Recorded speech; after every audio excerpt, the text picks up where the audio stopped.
Do you want to be a walking aura of destruction? Do you want to one-shot enemies while barely aiming? Or do you just want to unleash your inner cyber psycho? If you answered yes to any of these questions, then this is the Cyberpunk 2077 build for you. So sit back, relax, and enjoy your time in Min-Maxer's paradise.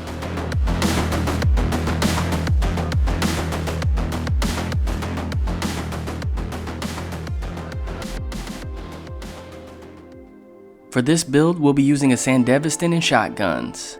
For our attributes, we want 20 in body, tech, and cool, and 18 in reflexes. We'll level body and reflexes first, then tech, and finally cool. We won't put any perk points into cool, but we do want to max out our crit damage as much as possible. And because cool scales crit damage faster than reflexes scales crit chance, we actually end up with a slightly higher average DPS maxing cool over reflexes. For body, starting on the left, we want almost all the shotgun perks. Die increases our crit chance and handling as our stamina decreases. This will be a running theme for this build, as in general, we'll perform better when our stamina is depleted. Don't Stop Me Now builds on this by increasing our mitigation chance and strength at low stamina. And Bullet Ballet decreases bullet spread while moving, which we'll be doing quite a lot of. And Like a Feather is situational for this build, as it's only useful for a small number of shotguns and not for the primary ones we'll use. Next, we want Spontaneous Obliteration. It further increases our crit chance at low stamina and also boosts our damage against nearby enemies by 10% and unlocks Obliterate, which gives us a chance to insta-kill and dismember enemies at low health. Close Quarters Carnage increases our Obliterate chance the closer we are to our targets.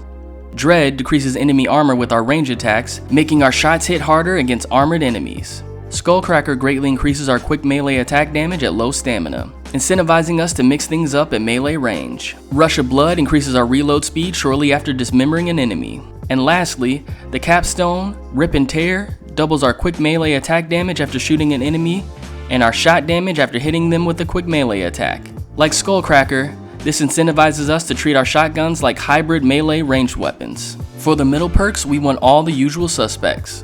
The standouts being Army of One, which boosts health regen for each nearby enemy, which is great for us since our shotgun perks want us to be as close as possible to our targets. Adrenaline Rush gives us an extra health bar to soak damage when we use a health item. Juggernaut gives us an additional 10% damage and 20% move speed when Adrenaline Rush is active, and leads us to Bloodlust, which gives us plus 50 adrenaline when we dismember a nearby enemy with our shotguns. And last but certainly not least, we want Pain to Gain for the health item regen we get after neutralizing an enemy while Adrenaline Rush is active, helping us keep Adrenaline Rush up, and we'll leave Unstoppable Force alone because it's just too situational.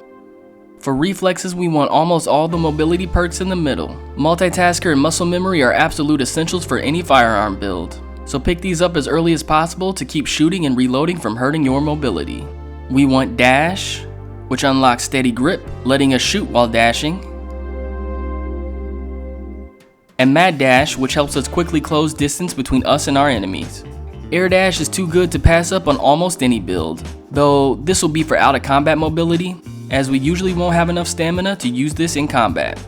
And we actually don't want the Capstone Tailwind, as it gives us stamina when we air dash, and as we win over, we want our stamina as low as possible at all times with this build. And let's skip Power Slide and Parkour, as like Unstoppable Force, they're just too situational. As for tech, we'll start on the left, picking up all the health item perks you see selected.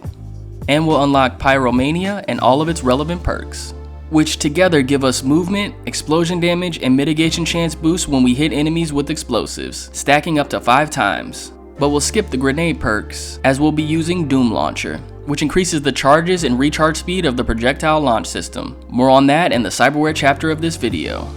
Doom Launcher also allows our projectile launch system to benefit from Burn This City, further boosting its recharge speed. More on that in just a moment. Ticking Time Bomb produces a highly damaging EMP blast a few seconds after we activate our Sandy. In the middle, we want pretty much all the Cyberware perks. Cyborg decreases our Cyberware cooldown when we have all our Cyberware slots filled. Built Different is required for a piece of Cyberware we'll go over later in this video. Extended Warranty increases the duration of our Cyberware, and Ambidextrous is necessary to unlock Doom Launcher. Edge Runner is nice because it allows us to exceed our Cyberware capacity at the cost of some of our max health, and it also gives us a chance to enter a Fury state when we neutralize an enemy. During this time, our damage, crit chance, and crit damage all see a nice boost. And Lucky Day and Chipware Connoisseur only need to be equipped while looting or upgrading our Cyberware respectively. Now, unlike my last build, which was probably my most perk heavy build so far, we actually have more perk points than we need with this build. So for the first time on this channel, I'm going to recommend picking up some vehicle perks. Fury Road makes us and our cars more durable in collisions, along with increasing the collision damage we deal to other vehicles and their occupants. Stunt Jock allows us to pop out and show chooms in style. And Gearhead ups our vehicle's health and vehicle weapon damage. I personally went with the Type 66 Javelina, but feel free to pick your weaponized vehicle of choice. For relic perks, let's get Vulnerability Analytics, which produces weak spot diamonds on our enemies. When we hit these weak spots, we auto crit with higher armor penetration and an AoE EMP effect. And Machine Learning increases both the frequency of and the crit damage dealt to these weak spots. Jailbreak lets us overcharge our projectile launch system to shoot 5 shots instead of 1. Now, with 1 overcharge, we can max out our Pyromania stacks if all shots hit, and Burn This City will instantly replenish our used charge, making our projectile launch system all but infinite. And Launch Capacity Override increases our maximum number of charges to 3.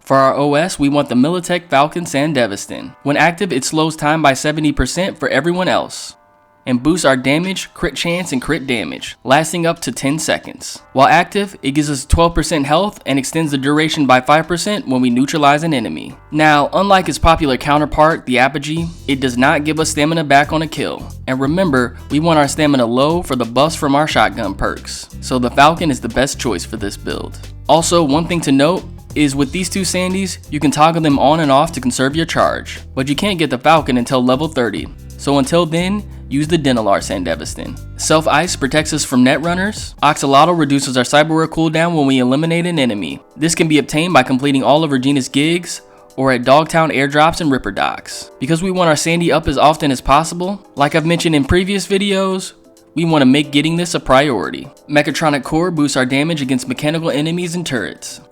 As previously mentioned, we'll use the projectile launch system. We want the toxic version, and we'll see why in just a bit. The Cockatrice Kuroshi significantly increase our crit chance. And when we add the 25% we get from our shotgun perks, the 9% we get from reflexes, the 15% from Falcon, and the 10% we get from being within 5 meters of our targets once we hit 40 in the solo skill. With another 35% from these Kuroshis, that gives us a 94% crit chance. You can find them at Dogtown airdrops and Ripper docks once you hit level 35 or so. Microgenerator allows our next shot after reloading to emit an AoE EMP blast. This pairs nicely with the primary shotguns we'll be using, as they require reloads after each shot, allowing us to proc this every time we fire. Shock Absorber reduces recoil, but it's mostly here just to fill all the available Cyberware slots for Cyborg. Bionic Joints raise our armor. Epimorphic Skeleton increases our armor and our max health. Parabellum gives us even more armor. Neofiber ups our mitigation chance and strength, making us tankier. Adrenaline Converter boosts our movement speed when entering combat. And Kerenzikov allows us to slow time when we aim while sliding, dodging, or dashing, which is great in those times when our Sandy is out of charge. Blood Pump is the best health item in the game, and it lets us heal without an animation. Heal on kill can come in clutch, giving us health back when we eliminate targets. And Black Mamba greatly decreases our poison damage while boosting our damage against poisoned enemies. This is where the toxic projectile launch system comes in, so we can start combat by hitting our enemy with the launch system, using Kerenzikov to make sure all the shots hit. This should poison our enemy, allowing us to benefit from Black Mamba. If you've watched any of my other Cyberpunk build videos, you know I put reinforced tendons on all my builds, and this one is no different. Cellular Adapter is why we needed the Build Different perk. It gives us a heavy helping of boost. The significant ones for us are the ones for armor, explosion resistance, and health item recharge. Shock and Awe gives us a chance to proc an AoE electroshock whenever we take damage. This is the storm half of our firestorm, and we'll see how it pairs with our main weapon in the next chapter of this video. And lastly, Proxy Shield reduces the damage we take the closer we are to the attacking enemy.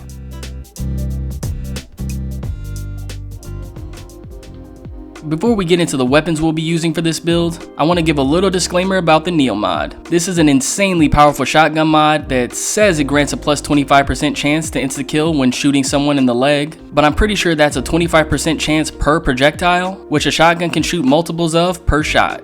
This amounts to insta-kills to almost any human you shoot in the leg, and it doesn't matter how much damage you do.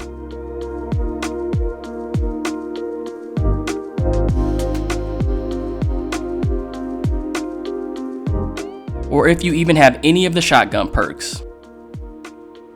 And for my personal taste, that's just a little too overpowered, but hey, no judgment. If you want to use it, you can find it at weapon vendors once you reach level 50.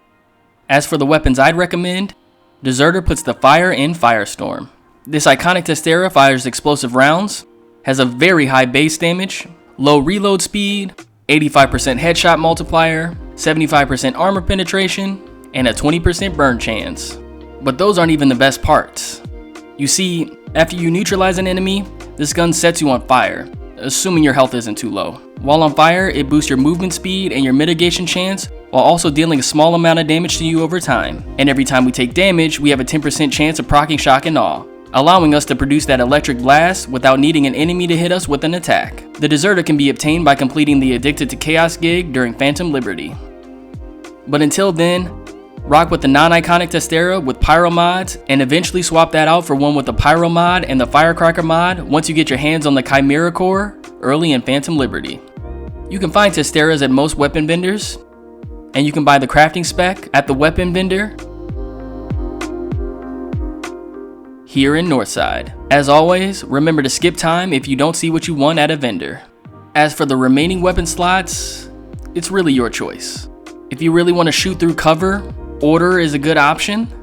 It's an iconic Citara that you can pick up from Harold Lowe at the stadium in Dogtown. And then there's also the non-iconic Citara. And if you really want to use this, I recommend foregoing the Firecracker mod to instead craft Wall Puncher.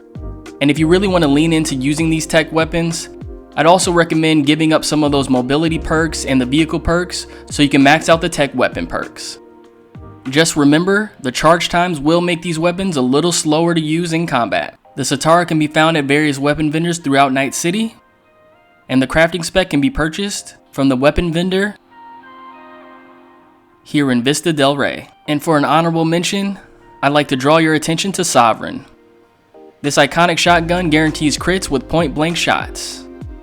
And though it can't keep up with the damage output of the Dezerter or the Testera, the movement speed boost you get from hitting an enemy in the torso pairs very nicely with the Sandevistan. You can find the crafting spec for this weapon at a suspected organized crime activity here in Westbrook.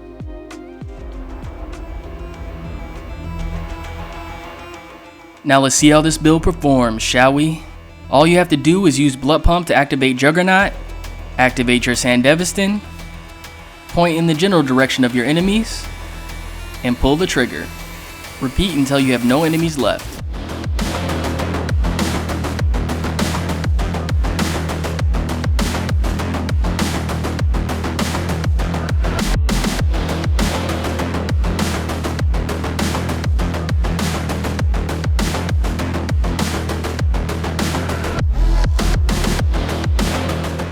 For boss battles, we just want to activate Blood Pump, aim and charge our projectile launch system while dodging to activate Kerenzikov, let the missiles fly, then activate Sandy, and fire away. So that, Chooms, was the Firestorm build for Cyberpunk 2077. Give it a try for yourself. And if you enjoyed what you saw here today, please like, comment, and subscribe to MinMaxer's Paradise, the place for build guides for your favorite role-playing video games. Thanks for watching. Till next time.